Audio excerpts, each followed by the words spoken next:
Okay?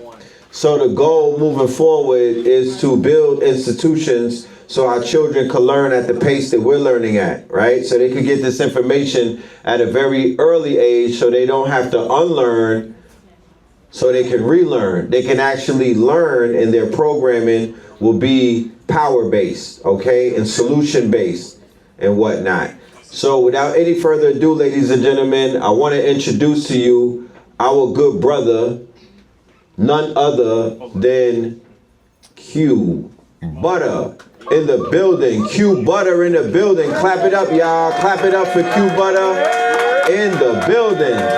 Come on through, King. Turn yours off.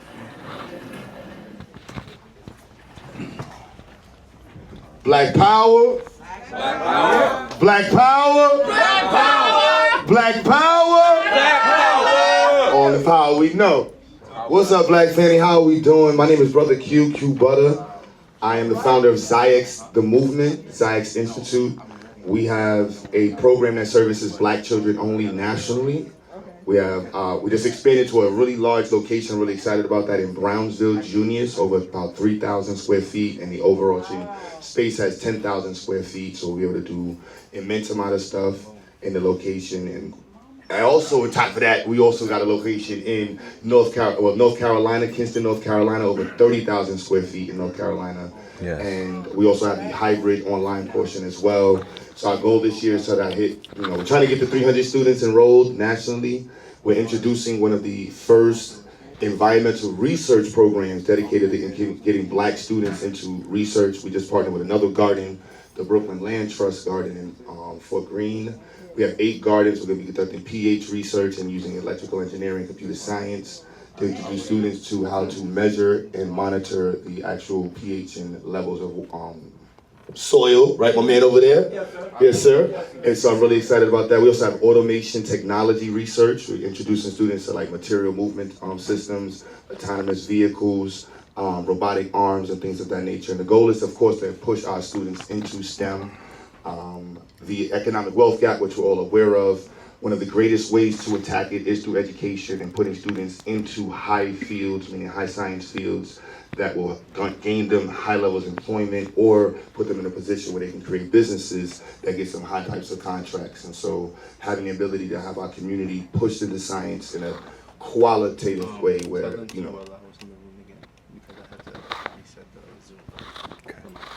Got you. Go ahead. Fatal? Nah. All right, cool. So I'm really excited about this. We have tons of space again in Brownsville and North Carolina. We're partnering with several colleges. We're introducing several means for students to get involved in the research. And my goal is to really push Black empowerment and make the idea of being a Pan-African Black nationalist in education something beyond what people are typically associated with. Nothing against playing drums or just daisikis, but we got to carry ourselves into the future in a way that's going to make us competitive and make us something that's going to be not just gainfully employed, but something that can strategically provide us with a means of sustainability. It's a big challenge to say we want to create, scientists and then they're going to work for somebody else. So the goal is to create an environment that we can sustain ourselves with. We produce students who are going to be gainfully employed. You come to our institute, we now have the data to be able to show you that we'll get your child out of high school 1 year earlier. They stay in our program, they will be involved in STEM. They will go into college, they will take SAT tests, they will take PSAT tests, they will get introduced to, he does the STEM AI class, we have a robust AI program, we have a robust coding program. It's not just me involved, we have electrical engineers, we have software engineers. We just partnered with there's a Bedside Garden. The Bedside Garden. Heard about that. Bedside Farm actually is partnering with us, and we're partnering with them. Hopefully we're going to be able to create a research facility there in their greenhouse. They have a USD approved greenhouse. And also in North Carolina, we're going to be doing this as well. So again, get involved. We have the only Black focused science fair almost in the country. And so we take students everywhere. So we do it twice a year, biannually. The next one is December 13th, and the 14th is the expo, where we expose students to Black professionals, researchers, scientists who are in the field. I just got the email back. We partnered with Nestle Professional chapter in New York City, so they're going to be providing speakers with us as well, with the researchers that we have that are going to be speaking and the business professionals. So again, the goal is to just submerge our community into STEM. You know, I'm again a Black nationalist, Pan-African, and something that we didn't hear enough of is putting Black people in the face of STEM. You know, it's one thing to talk about guns, but we got a bunch of bullets made by white folks, guns made by white folks, and not enough mechanical engineers that can actually, make their own version of a weapon. And so this is something that we want to talk about and being able to push ourselves into the future and guarantee that we have a place in the future. And that's what my institute is about. You know? So come out and support. We're in Junius, 350 Junior Street, and we're in 404.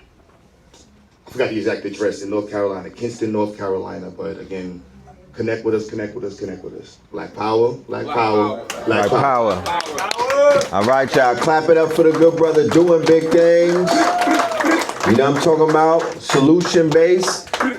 We had the opportunity to go to his new facility yesterday in Brownsville, and I am here to bear witness that it is a magnificent facility. The brother has upgraded and grown. Please, on the noise in the back, please. Let's keep the volume down. Thank you. The brother has grown exponentially, and we're very proud of him. Him and his team, him and his queen, him and his seeds, and the students who have been carrying Ziax Institute. Clap it up for my good brother Q Butter, and make sure that we support him, especially our brothers and sisters in New York area. For the ones that are still remaining out here that have the audacity to do the work, we are responsible for holding them up. You know what I mean? This is not an easy work. This is not an easy road. This is not a rewarding and an appreciative role. So the power is in the people, and those of us that are on the front line, we are depending on the people to support us, all right? That is why we wake up and do what we do every day. It is for y'all, it's for us, all right? So without any further ado, I wanna get into the presentation. My segment, my portion. We're going to take questions at the end of this, all right? Q&A and whatnot. So we'll be able to field any questions that anybody has. So as we know, or as we may not know, and we'll know now, during the trial, they exposed P. Diddy's alter ego as being Frank Black. By a show of hands, how many people are familiar with Frank White?